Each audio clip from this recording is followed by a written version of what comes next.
प्यारे बच्चों, जय हिंद। आपका हमारे YouTube चैनल में हार्दिक स्वागत है। आज हम वार्षिक परीक्षा सत्र 2024-25 कक्षा 8वीं विषय गणित, जो 25 मार्च को अभी आपका पेपर हुआ है, उसका संपूर्ण हल देखेंगे। आप हल देख करके अपने प्रश्नों के उत्तर मिला लीजिएगा।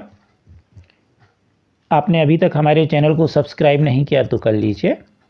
सबसे पहले हम बहुविकल्पीय प्रश्न 1 से 5 तक देखें। पहला प्रश्न, 2/3 ऋण कोष्टक में ऋण 2/3, तो दोनों का हर समान है तो लघुत्तम होगा 3 और अंश हो जाएगा 2 और ऋण का गुणा होगा तो धन 2 धन 2 यानी हो जाएगा 4/3। तो इसका सही उत्तर होगा C 4/3। प्रश्न दूसरा, एक चर वाला रैखिक समीकरण 2x धन 3 बराबर 0, B 2x धन y बराबर 0, C x वर्ग बराबर 4 और D xy बराबर 3। तो यहाँ पर हम देखें तो A वाला इसका उत्तर सही है। इसमें एक चर x है और x पर 1 की घात है, इसलिए यह एक चर वाला रैखिक समीकरण है। A उत्तर सही है। प्रश्न तीसरा, समबहुभुज नहीं है, आयत, वर्ग, समबहुभुज या समपंचभुज। तो इसका A वाला उत्तर सही है। आयत समबहुभुज नहीं है। बाकी वर्ग, समबाहु त्रिभुज और समपंचभुज ये सभी क्या हैं? समबहुभुज हैं, क्योंकि इनकी सभी भुजाएं समान हैं और सभी कोण समान होते हैं।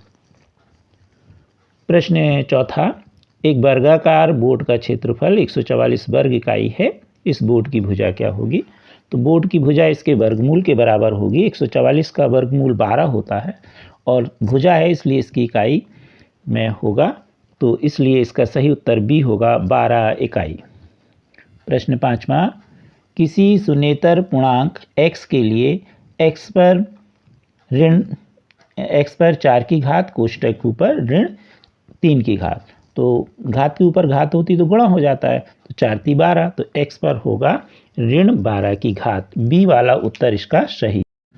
रिक्त स्थान प्रश्न 6 से 10 तक। प्रश्न छठवां, परिमेय संख्याएं योग, व्यकलन और गुणन की संक्रियाओं के अंतर्गत खाली स्थान है, तो ये सभी समृद्ध हैं। प्रश्न सातवां, आयत एक ऐसा समांतर चतुर्भुज है जिसका सभी कोण खाली स्थान माप के होते हैं, तो इसके सभी कोण 90 अंश के होते हैं, तो खाली स्थान में 90 अंश आएगा।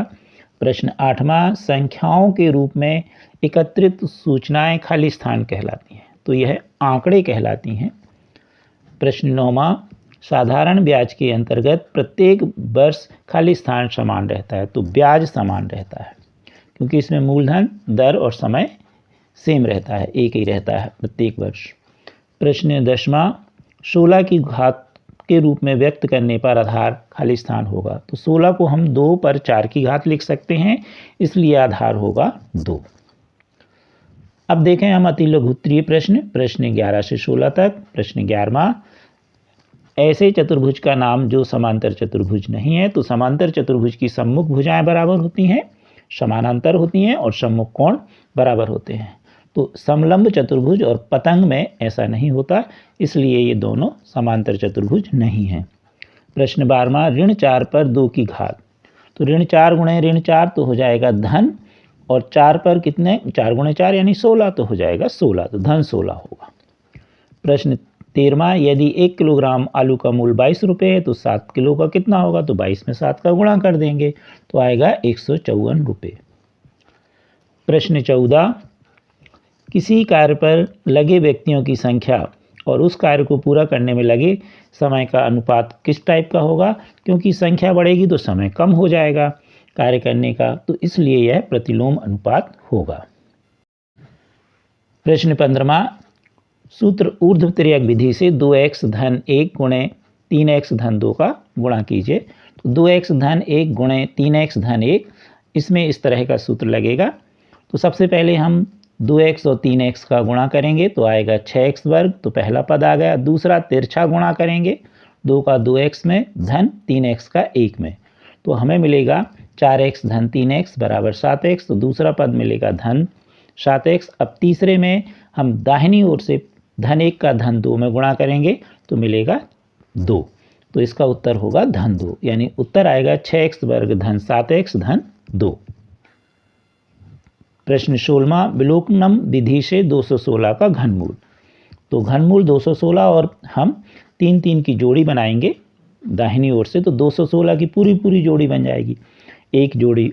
तो इसलिए इसका जो वर्ग घनमूल होगा 1 अंक का होगा। दाहिनी ओर से पहली संख्या है इकाई 6, इसलिए जो घनमूल की इकाई होगी वो भी 6 होगी। अब 216 किसके निकटतम है, तो खुद स्वयं 6 के निकटतम है, इसलिए इसका उत्तर होगा 216 का घनमूल 6। प्रश्न 17, 2/3 और 4/5 के बीच 3 परिमेय संख्या, तो इनका हर है 3 और 5, तो 3 और 5 का हम लघुत्तम निकालें तो आएगा 15। 2/3 को हम 15 के रूप में लिखें तो हर 15 हो जाएगा, और 3 5 15, तो 2 का गुणा 5 में होगा तो 10/15। इसी तरह 4/5 को हम करें तो हर हो गया 15, और 4 गुणे 3, 5 3 15, तो हो गया 12/15। अब 10 के बाद अगर हम देखें तो 10 के बाद 11, तो 11/15 एक ही संख्या मिलेगी, जबकि हमको 3 चाहिए, तो इसमें हम 5 का गुणा कर दें अंश और हर में 10/15 में, तो हो जाएगा 50/75, और इसी तरह 12/15 में 5 का गुणा कर दें तो हो गया 60/75, यानी हर दोनों के समान है।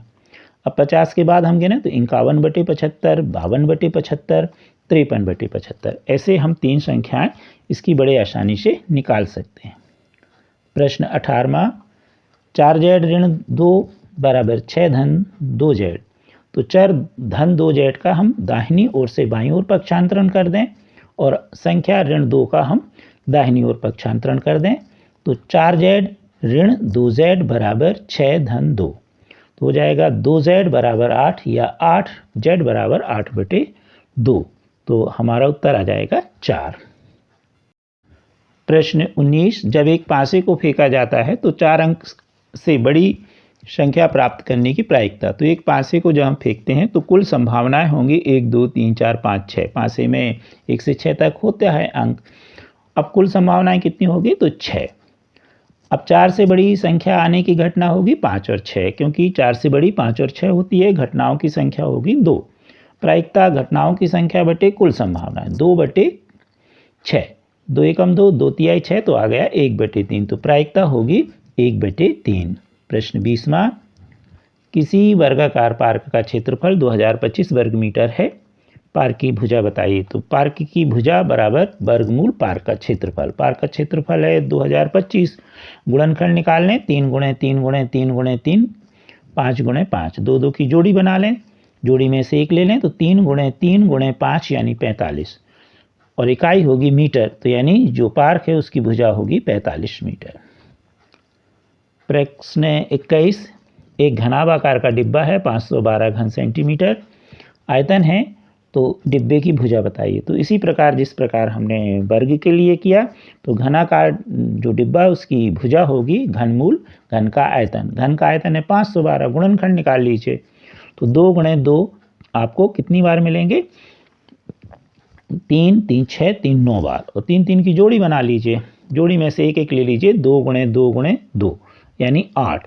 तो इसकी जो डिब्बा है घनाकार, उसका घनाकार डिब्बे की जो भुजा होगी वो 8 सेंटीमीटर होगी। प्रश्न 22, रामू ने एक कूलर 10% कर सहित वैट सहित 3,330 रुपये में खरीदा, तो आपको बताना है कि वैट के पहले उसका मूल्य क्या था। तो मान लीजिए वैट के पहले उसका मूल्य x रुपये है। अब वैट कितना है 10%, तो इसको कैसे निकालेंगे, तो x का 10%, x गुणे 10/100 यानी x/10 रुपये। अब वैट के पहले मूल्य कितना था x, और वैट कितना हो गया x/10, दोनों को जोड़ देंगे, x धन x/10 बराबर 3,330। हल करने पे मिलेगा 10x धन x/10 बराबर 3,330, या 11x बराबर 3,300 गुणे 10, या x बराबर 3,300 गुणे 10/11 काट दीजिए, तो यहाँ पर आ गया 3,300 को काटने पर 300, 300 का 10 में गुणा हुआ तो 3,000 रुपये, यानी वैट के पहले जो कूलर है उसका मूल्य होगा 3,000 रुपये। अब हम दीर्घोत्तरीय प्रश्न देखें। प्रश्न 23, ए वर्ग कोष्ठक में ए वर्ग धन a धन 1, और इसको कोष्ठक में लिखने के बाद धन 5, इसको हम हल करेंगे a बराबर ऋण 1 के लिए। ए कोष्टक में ए वर्ग धन ए धन 1 में गुणा कर देंगे ए का, तो ए घन धन ए वर्ग धन ए धन 5। अब ए का मान ऋण 1 रखेंगे कोष्टक में, ऋण 1 पर 3 की घात धन ऋण 1 पे 2 की घात धन कोष्टक में ऋण 1 धन 5। ऋण 1 पे 3 की घात यानी ऋण 1 गुणे ऋण 1 गुणे ऋण 1, तो ऋण ऋण धन और धन का ऋण में गुणा होगा तो ऋण ऋण 1 हो जाएगा। इसका मान धन में हो जाएगा तो धन 1 और धन और ऋण का गुणा तो ऋण 1 और धन 5। ऋण 1 कट गया, 5 में से ऋण 1 घट गया तो 4, तो इसका उत्तर होगा 4।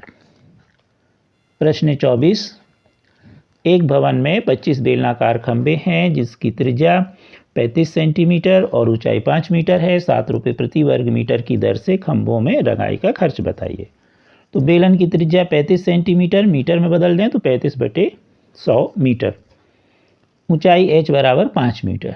अब बेलन का वक्र पृष्ठ होता है 2πrh, इसलिए एक जो खंभा है बेलनाकार उसका वक्र पृष्ठ होगा 2 गुणे पाई का मान रख दें 22/7, आर का मान रख दें हम 35/100 और गुणित 5, काट पीट दें इसको तो आएगा 44 गुणे 25/100। अब ऐसे कितने बेलनाकार खंभे हैं 25, तो इसमें 25 का गुणा कर दें तो हो गया हमारे पास 44 गुणे 25 गुणे 25/100। अब इसी को हम लिख सकते हैं 44 गुणे 625, 25 में 25 का गुणा किया तो 625/100। अब यहाँ पर हम देखें कि जो 0 से 0 कट जाएंगे गुणा करने पर, तो यहाँ पर हमारे पास बचा 275 वर्ग मीटर। कितने का? 25 बेलनाकार खंभे का वक्र पृष्ठीय क्षेत्रफल। अब रंगाई खर्च कितना है? 7 रुपये प्रति वर्ग मीटर, तो रंगाई खर्च होगा 275 गुणे 7, गुणा करने पर हमें मिला 1925 रुपये। प्रश्न 25वां, 3x वर्ग ऋण 48 का गुणनखंड कीजिए और x ऋण 4 से भाग दीजिए। तो सबसे पहले हम देखें 3x वर्ग ऋण 48 को हम लिख सकते हैं 3 गुणे 16, 3 हम उभयनिष्ठ ले लें तो बचा x वर्ग ऋण 16। x वर्ग ऋण 16 को हम लिख सकते हैं 3 कोष्टक में x वर्ग ऋण 4 का वर्ग बटे जो कहते हो x ऋण 4। अब यहाँ पर a वर्ग ऋण b वर्ग वाली सर्व समीकरण लगा दीजिए, तो 3 कोष्टक में x धन 4 गुणे x ऋण 4 बटे x ऋण 4, x ऋण 4 से x ऋण 4 कट जाएगा तो 3 कोष्टक में x धन 4। अंत में प्रश्न नंबर 26, हमें एक आलेख बनाना है। वर्ग की भुजा सेंटीमीटर में और क्षेत्रफल वर्ग सेंटीमीटर में। तो पहला देखें 2 4 3 9 4 16 5 25 और 6 36 हमारे बिंदु होंगे। तो सबसे पहले हम ग्राफ पेपर में इस तरह से x अक्ष और y अक्ष बना लें। अब यहाँ पर हम वर्ग की भुजा लिख दें 0 1 2 3 4 5 6 और यहाँ क्षेत्रफल लिख दें 2 4 8 12 16। अब पहला बिंदु हमारा क्या है 2 4, भुजा कितनी है 2 और क्षेत्रफल है 4, तो 2 और 4 की सीध देखें तो यहाँ आता है, तो पहला बिंदु मिल गया। दूसरे में है 3 9, तो 3 हम देखें और 9 की सीध, तो क्योंकि यहाँ 8 और 12 है तो 9 की सीध जो लगभग यहाँ आएगी, तो इसकी सीध में हमें बिंदु मिल जाएगा 3 9। इसी तरह 4 16 5 25 और 6 36 ये बिंदु मिल गए। ये हमारा ग्राफ बन गया। अब पैमाना x अक्ष पे हमने कितना लिया 1 सेंटीमीटर बराबर 1 सेंटीमीटर यानी भुजा के लिए, और यहाँ पर y अक्ष में 0 4 4 8 4 4 का अंतर है, तो y अक्ष पे हमने 1 सेंटीमीटर लिया है 4 वर्ग सेंटीमीटर के बराबर। तो यह हो गया आलेख। अगर कहा जाए कि ये रेखिक है तो यह रेखिक नहीं है क्योंकि ये एक सीधी सरल रेखा नहीं है, लेकिन यहाँ पर आपको आलेख भर पूछा है तो यही इसका उत्तर होगा। कृपया हमारे वीडियो को लाइक एवं शेयर अवश्य कीजिए और अभी तक चैनल सब्सक्राइब नहीं किया तो कर लीजिए। Thank you.